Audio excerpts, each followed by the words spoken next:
human connection. Because when you see that you are no longer having an encounter to command authority from the realm of God, you will need to stand with somebody else that look relevant, so that you can draw relevance from that person. In the days when encounters were common, men could decide to separate themselves and be in the wilderness until their day of showing forth. They didn't derive value from other men. They derived value from the encounters that they had. And so when John came from the wilderness, the Bible said he was the voice crying in the wilderness. He could look at all the Pharisees and call them brood of vipers. He didn't need human association to build relevance, because he was standing with God. Did you read about Elijah? He said, before God whom I stand, there shall be no rain or dew. He was not connected to the band of prophet. And I'm not saying there's anything wrong with unity. When the church gets mature, unity becomes one of the signs that we have attained maturity. But it is not fraternity in the flesh for self-preservation.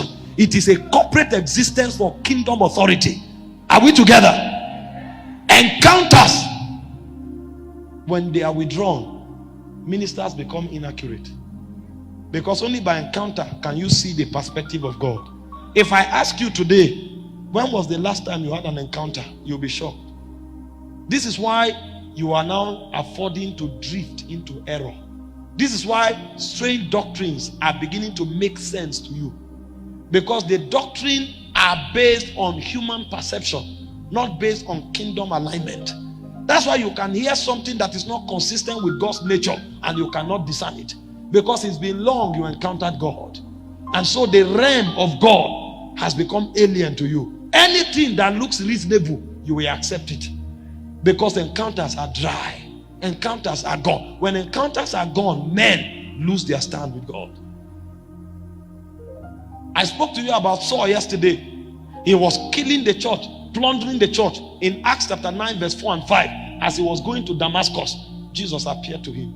Immediately, he turned around. But he didn't stop there. Paul continued to have those encounters.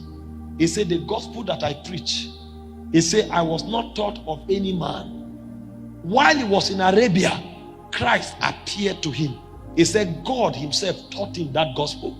And many times you see that the decisions Paul took in his ministry were products of encounters.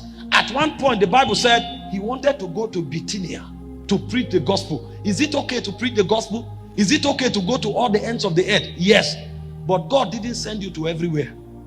While Paul was going to Bithynia, he said God resisted him. That night, he dreamt and he saw a man from Macedonia say, come and help us. So the accuracy in Paul's ministry was the product of the continuous encounters that Paul had.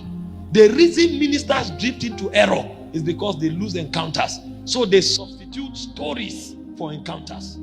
That you heard the story of Benson in Dahosa does not mean you'll be accurate. That you hear the story of the great patriarchs from Southern Africa does not mean you'll be accurate. You need to have your own encounter. Samuel was in the house of Eli. He didn't serve God based on what Eli told him. He had his own encounter. And the voice of God gave him everything that he should live by. I tell you today, many people, especially young ministers who want to go into ministry, they've never met God. They have met men and they take the approval of men to start ministry. And so the guy goes for a conference. He insists for the prophet to lay hands on him, and he snaps the picture. He enlarges the picture and puts in his office, so that anybody who sees it, we know that this major prophet laid hands on him. Have you met God?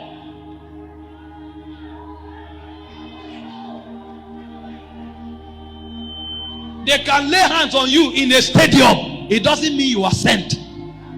It's not men that send men. It's God that sends men. Because when God sends you, he gives you a divine mandate. Jeremiah was the son of a priest. He would have become a priest, and that would have been a dislocation from destiny.